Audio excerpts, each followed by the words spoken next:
Hey y'all, welcome back to another video for civics. If you remember last time, I went over the amendments and articles, and when I did that, I mentioned something called the Dred Scott v. Sanford case. Well, here in this video, I'll teach you about what it is, why it happened, and what the implications of the decisions mean and what those decisions cause down the line. Well, to start off on the what, I'll tell you about how the Dred Scott v. Sanford case started. It is a case that was about an enslaved black man by the name of, and this might surprise you, Dred Scott.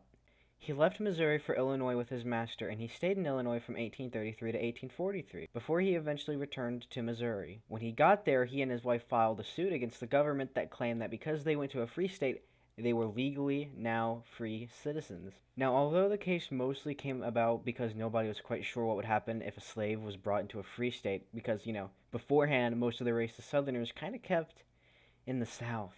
You see, the assumption was that an enslaved person would become free just by being in a state that was.